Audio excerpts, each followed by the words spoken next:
my most beloved and respected AMCO Science, Professor Dr. S.S. Reddy, Professor Balu Parmeswara Garu, Golu Bhaskar Rao Garu, my beloved teachers Hanumantarao Garu, Satyanarayana Garu, my mentor, my motivator, everything for me, Professor Dr. K. Veerabhadra Garu, G.R.K. Raju Garu, Professor Somasundaram Garu, and Dr. Sishiprabha Garu, and all my teachers in the audience, fellow AMCO Science, my beloved students, ladies and gentlemen.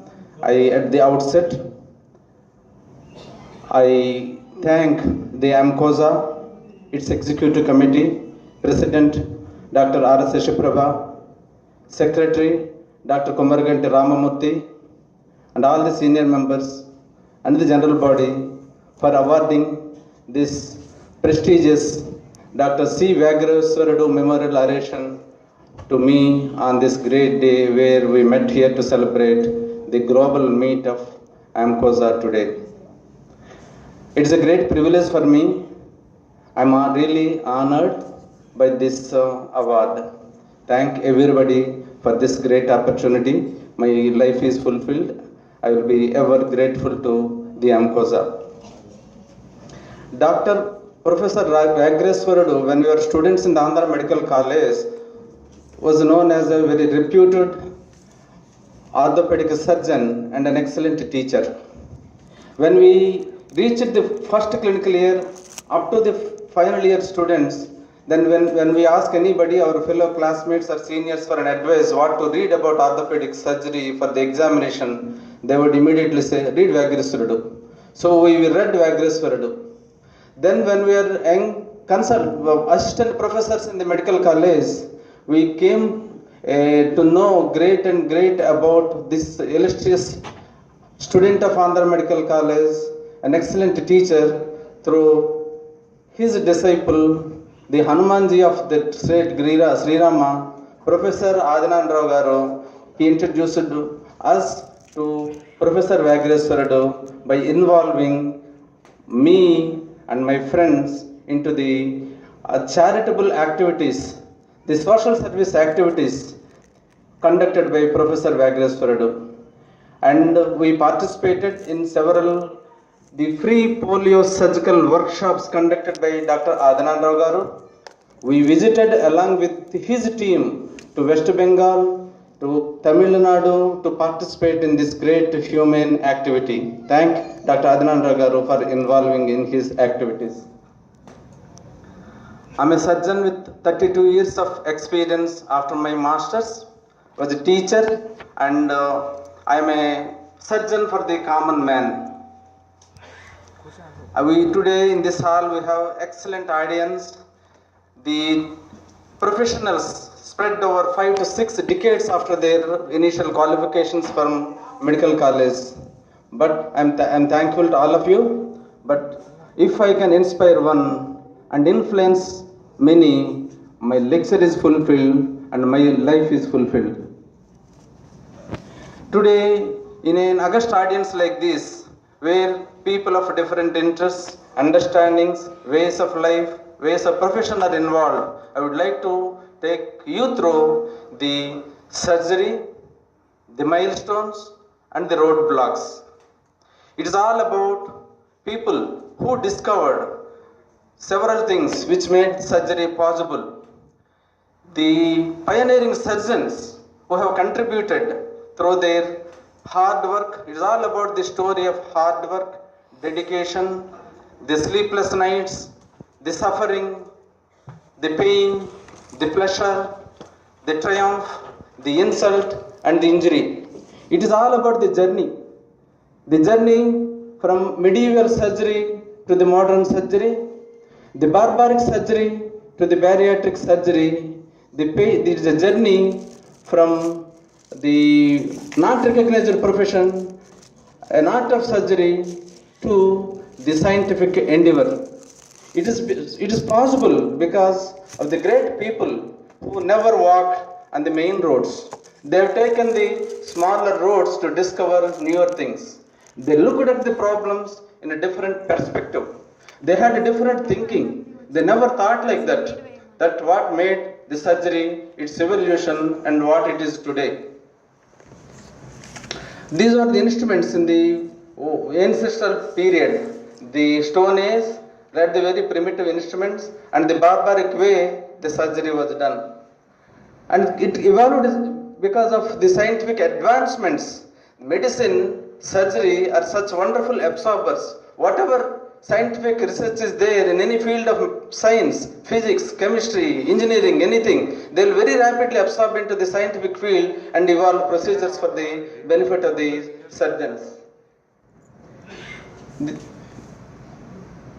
This shows the total face transplantation which was done to an industrial employee in China, the heart transplantation. All this, the journey from the medieval procedures to the ultra-modern procedures was possible because of the hard work of several people. Rightly said by Sushruta in his treatise, Sushruta Samhita, originally in the BC period, it was considered as the healing art. Surgery is the first and the highest division of the healing art, pure in itself, perpetual in its applicability, a working product of heaven and sure of fame on earth. And in spite of the absence of anesthesia, antisepsis, surgery being so hazardous, patients may die either of the disease or of the surgery or by both. Surgery was accepted by the medical community as a medically valid therapy in the olden days, because there was need for incision and raise of an abscess, splinting of bones, amputation of a dangerous limb, removal of a painful tooth, or removal of a stone from the urinary bladder. The four fundamental prerequisites for any modern surgery are the understanding of the human anatomy, physiological basis of pathology or pathological basis of surgery, hemostasis, understanding of the hemorrhage, anesthesia, and antisepsis. There were several. The Vesalius, an Italian surgeon and a professor of anatomy and surgery, was the father of modern anatomy. He conducted cadaveric dissections and he could draw the excellent atlas diagrams for us. And it was, as a matter of fact, he was not an excellent artist. He hired people to draw the diagrams according to the dissection. Probably that was the beginning of outsourcing. There is a lot of message in that. If you are good in something, it is enough. You have enough people to support to bring that work to the public. Then understanding of the hemorrhage and hemostasis was the next major step in the development of surgery. Ambrose Pere is the pioneer in controlling the bleed. Prior to Pere, they used to mass ligate the limb, apply a tourniquet, apply a mud, apply a cow dung, or boil oil over the wounds to control the bleed.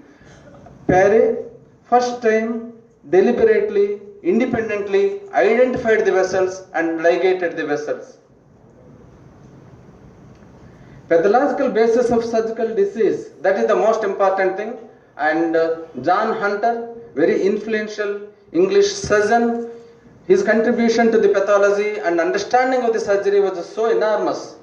He developed surgery, understanding of the pathology by conducting animal experiments, and he collected 13,000 surgical specimens, and all these specimens were stored in the Museum of Royal College of Surgery, and that was really the legacy to this field of surgery. And surgeons from across the globe would visit England to see the surgical specimens in the Museum of Royal College of Surgery till they were destroyed by the bomb attacks by the Nazis. The next major development is the advent of anesthesia. Prior to Morton, the anesthesia was somehow make the patient to sleep, give him excessive alcohol, or give him opium or its derivatives, or skillfully hit over his head so that he will go into concussion and sleep for a while so that he can complete the procedure. Morton recognized that sulfuric ether can produce a safe anesthesia. He persuaded Warren to accept his anesthesia, and they conducted in the great auditorium, the theater, the safe removal of a small congenital vascular tumor from the neck of a patient. Soon after the procedure, Warren announced with an excitement, "Gentlemen, this is no humbug, this is real science." So that was the major contribution in the field, in the growth of surgery. Then people use it to die. You do procedures out of the requirement, but they use it to die of sepsis. First time, Joseph Lister identified the concept of antisepsis, asepsis, disinfection, and the nature of infection, and he applied first time, instead of a boiled oil in the wounds, the carbolic acid to control the infection. And that was the greatest contribution to the field of surgery. Whether there is anesthesia or not, people use it to die because of the infection. That is stopped. So, after all these discoveries, understanding of all the basic requirements, first time surgery was recognized as a bona fide profession. And ultimately, the surgeons were allowed by the medical community to wear the white coats. And we thank the medical community for doing so. But the story of the white coat didn't stop there. The recent research shows the physicians, or for that matter surgeons, white coat and the stethoscope are the greatest sources of infection in carrying the hospital acquired infections. So that is the story of the white coats. What happens further, we have to see.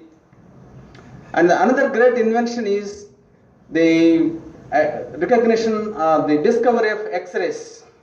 It has an enormous influence in the growth of surgery. When we are students and postgraduates, the only investigation available for investigating any surgical case was X-rays. Any discussion will end with X-rays, and the final diagnosis is often made. Whatever our professor says is the final investigation. In one of our clinical lectures or practical classes, at the end of the discussion, in a case of lump abdomen, we requested Professor Ranganathan Garu to offer his diagnosis. He said in his regular jocular way, "Dears, it can be anything other than a live cat." So we used to depend on only X-rays and our professor's wisdom. Next, the very important discovery is the discovery of antibiotics. Sir Alexander Fleming accidentally discovered penicillin when he is conducting in his petri dish for the bacteria. And millions of people survived and living because of this great invention. The identification of blood groups and blood transfusion also influenced the growth of surgery. And these are all the discoveries. Then we have a huge number of people, the path-breaking surgeons. The names of some are brought to the scientific world. Some people, they work behind the scenes and their works will never come out. That continues to happen even today. And it's not possible in a lecture like this to bring out all the names. But there are few very important names. Every medical student, every surgical registrar or surgeon will often mention their names. They have a different way of looking at things. They always raise new questions. They explore new possibilities. They regarded old problems from a newer angle. They had creative imagination. So I will present to you a few of them. So there is the difference between revolution and evolution is very simple. It is only the R. The contemporaries consider it as a revolution and may not accept. There are incidences, but the posterity in the history will remember that as an evolution. The most popular among them is Theodor Billrath, a German surgeon who worked both in Germany and Vienna. Very bold surgeon. He was the first to perform a nasophagectomy, laryngectomy, and gastrectomy. His gastrectomy was a sensational surgery. He performed the first surgery, but it was a miserable failure. The patient died in the post-operative period, and the story says Billrath was almost stoned to death in the streets of Vienna. But he is now not an ordinary human being. He continued his work. He did a different way, the same procedure, and the patient survived. And that was a great sensation in the history of surgery. Emil Theodor Kocher, Very fascinating surgeon, a versatile, holistic surgeon, but his surgery, his physiology, his understanding of the pathology are appreciated. And before Kakar, the mortality due in case of a thyroid surgery is almost 40 to 45%. He refined the procedure in a such an excellent way, he brought the mortality down to what it is today, less than 1%. For all his remarkable work in the physiology, pathology and surgery, Kakar was awarded a Nobel Prize in the year, sometime after in the early 20th century. And he first understood, after surgery for thyroid, majority of the people, they stopped growing. Nobody knows what happened. And Kakar identified it is because of the removal of the thyroid. William Stewart Halsted, very modern surgeon, a versatile surgeon. Not only is popular for his radical mastectomy, he also performed excellent surgeries in other areas, including hernia and others. But apart from his surgical skills and teaching abilities, he is a great reformer. He is a very great hospital administrator. He changed the way the surgery is done across the United States of America. And his concepts were known as Halstedian principles. His way of thinking, his way of teaching is described as Halsted's School of Medicine. That's what that we are following. Langenbeck was a pioneering surgeon and is very popular among the surgeons for his first cholecystectomy. He conducted extensive dissections on human cadavers to understand the extrahepatic biliary anatomy. He successfully removed the gallbladder from one patient. Before Kakar, it was only a folk treatment like making the patient drink holy waters from the sacred rivers or whatever. But Kakar and his procedure stood the test of the time for more than 100 years till Mauret performed successfully the first laparoscopic cholecystectomy. Such was the greatest contribution of Langenbeck. Old Father Whipple, any surgical assistant professor, either in general surgery, surgical oncology or gastrointestinal surgery, would be fascinated to perform the pancreatic duodenectomy, which is named after Whipple. It was an accidental performance of surgery, serendipitously performed. He invited surgeons across the United States of America and Europe to demonstrate a gastrectomy in his amphitheater. He opened the abdomen and he found that it is not a carcinoma of the stomach, it was a carcinoma of the pancreas. Then he is an innovative person, he finished his art and he completed a 2-stage pancreatic duodenectomy and is popular for that. Bessani is one of the very frequently mentioned names in the surgical teachings, and he was responsible for repair of the inguinal canal to treat hernia.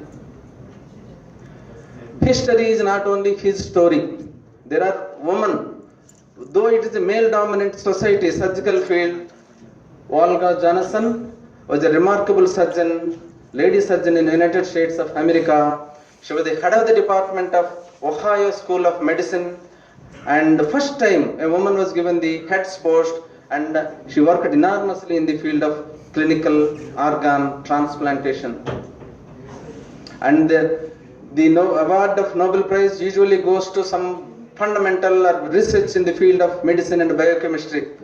Respected fellow Amcogens, these are the 10 surgeons who are awarded with Nobel Prize, and 3 among them, Theodore Kakar for his thyroid surgery, Alexis Carrel for his microvascular anastomosis, which has revolutionized the organ transplantations, and Murray was actually worked in the field of organ transplantation. Because of their sheer surgical professional work, they were awarded the Nobel Prizes. Others, they are awarded, though they are surgeons, they received a Nobel Prize for their fundamental research in the field of medicine, pharmacology, tumors, etc. With all this, the discoveries, the contribution from the individuals, surgery was recognized as a scientific endeavor. This is all the journey from the medieval history to the modern surgical scientific endeavor, and it is now a compulsory therapeutic necessity. Now the contribution of the institutes. So far, the surgical procedures are done in small places. sometimes in the kitchens, sometimes in the bedrooms, small hospitals for the surgeons to perform their regular work. Till that time, the dominant contribution is from the Europe and the other continental countries like Germany, Austria, etc. With this, the America took over as usual. The total healthcare is dominated by the Americans, and the development of institutions. From individuals, the scene has shifted to the institutions. The history of charity is Johns Hopkins of Baltimore, a merchant and a banker. He donated all his fortune of $7 million in those days for the development of two institutions. One, Johns Hopkins University, another one is Johns Hopkins Hospital. And these are the great four, the very popular. The Welsh for his pathology, Osler, physician, Halsted, surgeon, and Kelly, the gynecologist surgeon. They are responsible for the modernization of healthcare in the United States of America, and we are following it. Mayo Clinic, father, son, and grandson. They have developed an institute, Mayo Clinic, and they have contributed a lot for the institutional growth of the surgery. LaHaye Clinic. With this, United States of America has become a world leader in the healthcare, an international leader. There was a blossoming scientific surgery. There were educational reforms. And there was a change in the way the residents were trained. And with this, there was a development of super specialties. The most important super specialties evolved at this stage were cardiac surgery and organ transplantation. Wide varieties of surgeries are done. Very complex surgeries are done. So it is not possible for a single surgeon to do all these procedures. So that was the need for the emergence of specialty surgeries. Denton Cooley was a very pioneering cardiac surgeon. When I was a young surgeon or even a student, I had some rich people from our areas even go to United States of America to get their bypass grafts done. And he was the first to perform artificial heart transplant. And Christian Barnard, when we were first year students, we had an English textbook in which this was Barnard was a chapter, and it's a very, very vivid description of how he has done this first human to human heart transplantation, his pains, his sleepless nights, his well-wishers, his cynics, his skeptics.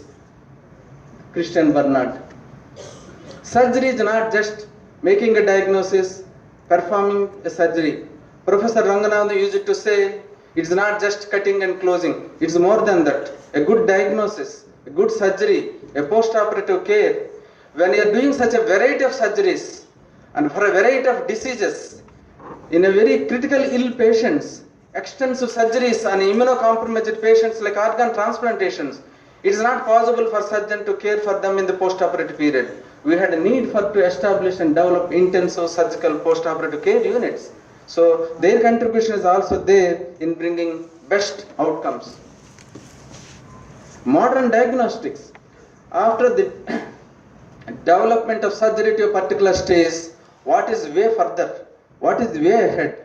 These modern surgical diagnostics, they helped us in precisely diagnosing a disease in the earlier stages, in locating a tumor, identifying a tumor, pathologically, preoperatively staging a tumor.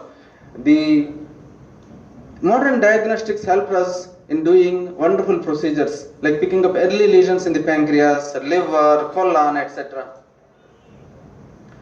And in the care of cancer surgery, multimodality therapy is also a concept, an important event. Before that, if a patient goes to a surgeon, he will do surgery. Somebody will do chemotherapy. Now it's the concept developed in the United States in the MD Anderson Hospital. Every cancer patient should be treated by a team of consultants, including a physiotherapist. Radiotherapy, it was a telecobalt therapy when we were students. Now it is linear accelerator and IMRT, intensity modulated radiotherapy, which gives a very precise exposure of the tumor at its best for the exposure and give better results, very functional acceptable results. Majority of us sitting in this hall are reasonable surgeons, reasonable persons. Some of us may be more reasonable, but the world is not immensely benefited by reasonable people. Those unreasonable people who think differently, who look at problems differently, they may look abnormal at that stage. They may not get the appreciation of all of us. We call them by elbowed surgeons, we call them by cowboy surgeons, but the posterity is benefited by those unreasonable people. And laparoscopic surgery was one among them. We are all comfortable doing a cholecystectomy, appendectomy and all. There was actually, for me, there was a need to go for invention. So these surgeons, they looked at the problem, they have taken the developments of the physics, optics, lens system, fiber optics, etc., and they developed the procedures. These are all the pioneering surgeons in the field. Mouret, Sem, and in India, the first laparoscopic cholecystectomy was done by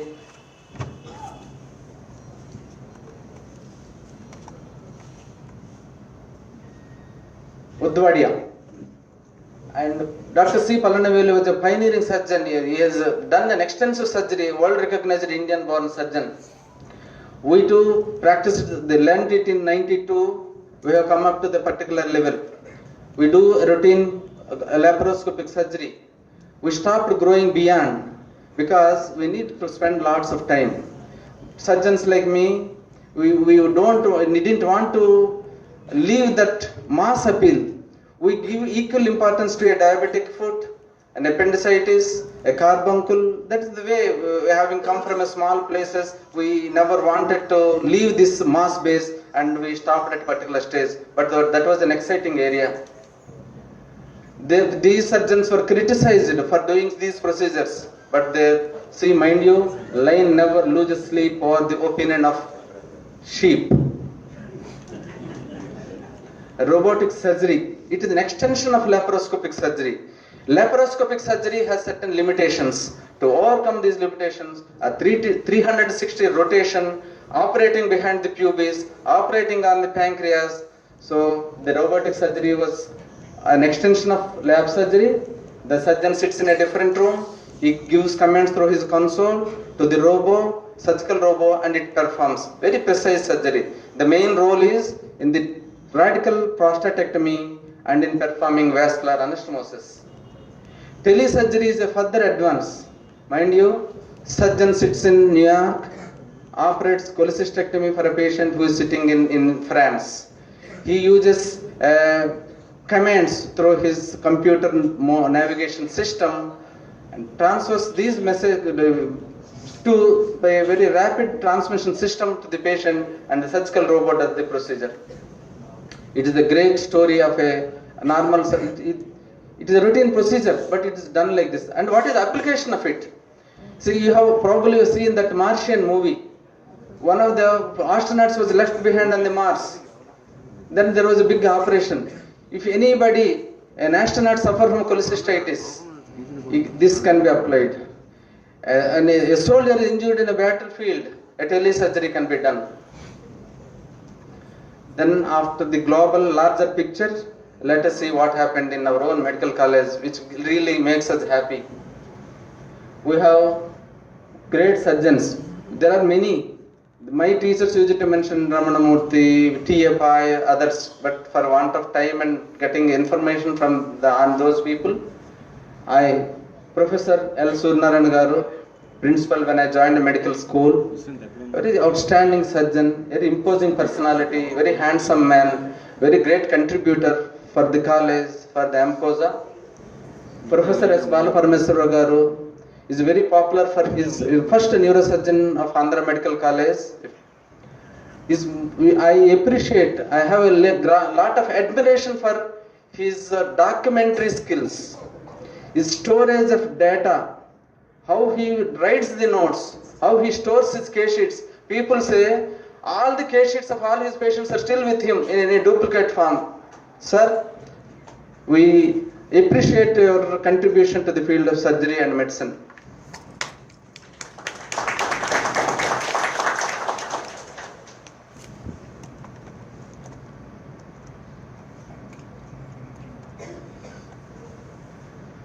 Professor Ian B. Sharma, a personification of a God, such a wonderful human being. Great thing is, he came from Guntur as a principal Andhra Medical College. I was working in his unit as assistant professor. By that time he is already sick. I'm operating on a case of peptic ulcer disease. Somebody standing behind me as showing interest to see what is there inside. I turned my head. It was Professor E.N.B. Sharma. With all the respect, sir, I demonstrated the features. Sir, this is the duodenum. It is deformed. This is the scar. I'm planning to do vagotomy and GZ. For a courtesy's sake, I asked him, sir, would you like to join? Of course, with pleasure. In 3 minutes, he's back and he performed the surgery. That was the last case operated by Professor E.N.B. Sharma, and I assisted him. In the post-operative period, he asked me, daily used to telephone to me and ask, how is the patient? That was the keen interest. In spite of he being sick, bedridden, he inquired about his patients. Professor S.S. Reddy Garu, very smart surgeon, an excellent teacher. I never was his student, but my teachers were his students. Dr. N. Subramaniam and others, they used to tell good stories about him. Very big orator, a social activist. Sir, thank you for coming this day. He's very popular for his way of doing things. And more important thing is, he operated on Dr. S.R. Ranganathan for a peptic ulcer disease. In those days, he has done partial gastrectomy on Dr. Ranganathan, sir. And they used to say for a inguinal hernia, he used to repair with chromic catgut. All others used to repair with braided silk, but I was told he used catgut with equal good results.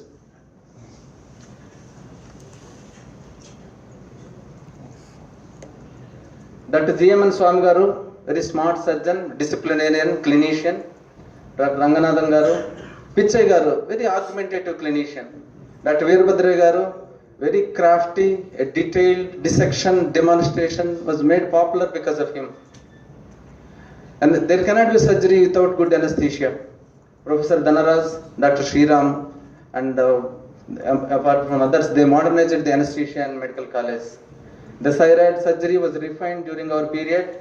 We started dissecting parathyroid, identifying parathyroids and saving the nerves. If you do fine surgery, you will not find scars in the neck. This lady, you will not find a scar. And the breast surgery was refined from extended radical mastectomy, now we have come to the stage of doing breast conservation surgery. Hepatobiliary surgery, rarely done cholecystectomy. After Dr. Veerbhadra Garu has done his first Whipple's procedure in medical college, then we started doing it, and I personally has done more than 75 Whipple's procedures in medical college, thanks to the development of gastroenterology department in medical college. GI surgery, sir, there is a small story about surgery for peptic ulcer. When we were assistant professors, 50% of the list used to be the peptic ulcer surgery. All sorts of surgeries were done. Then it came total vagotomy, highly selective vagotomy. We started practicing highly selective vagotomy, Dr. Veerbhadra Garu and myself. Then came peptic ulcer is not because of the nerve and all, it is only an infection. Thanks to this discovery, then it has become a medical disease. So that is the might of the pen. But my chairman often used to tell in the meetings, the might of the pen, sir, we accept it. Sir, that is not the end of the story. There is a sequel to it. There is a might of knife also. Obesity, diabetes, hypertension, which were the stronghold subjects of medical treatment, now they are trying to treat them by doing a bariatric or metabolic surgery.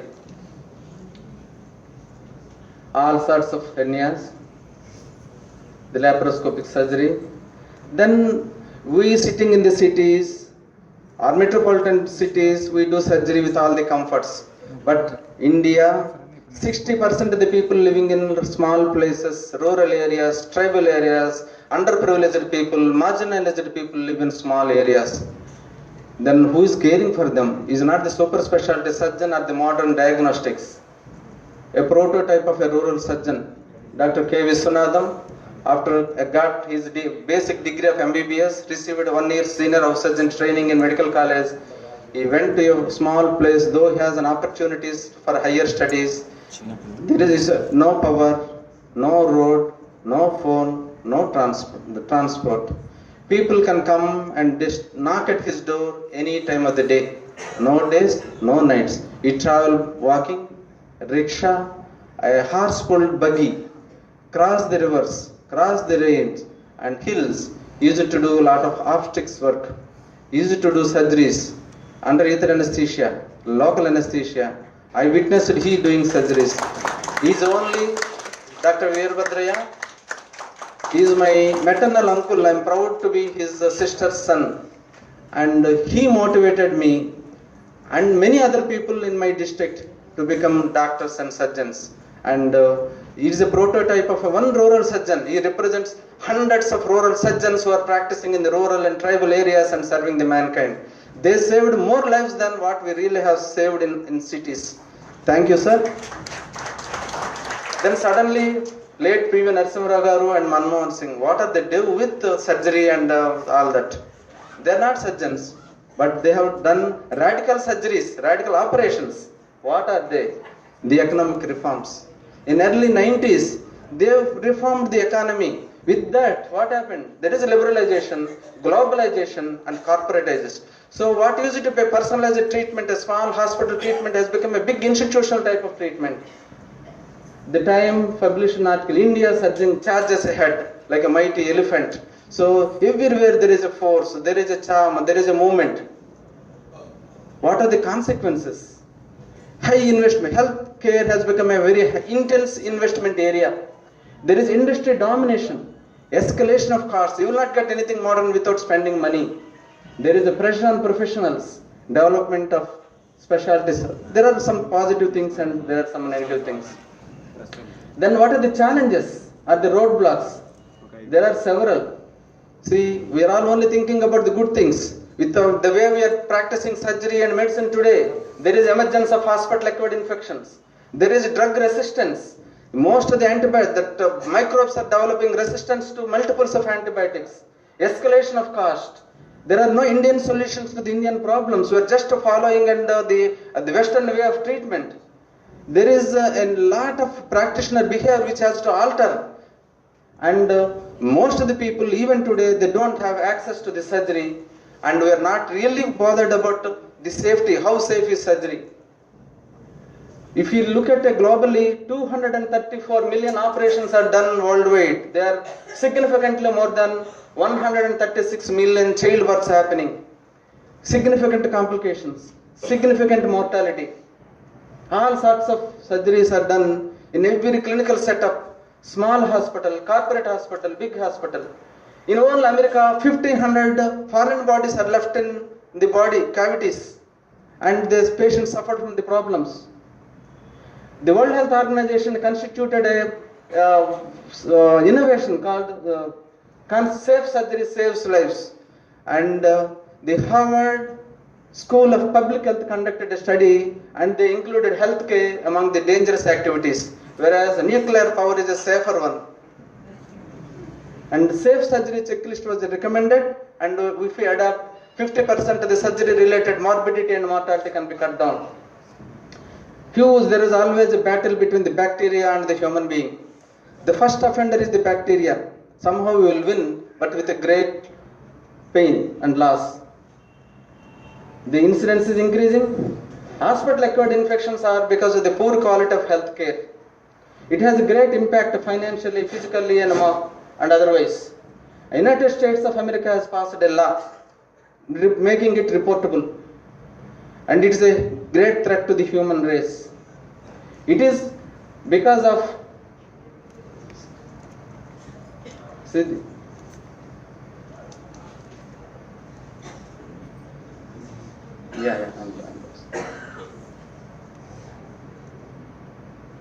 So practitioner behavior is an important things.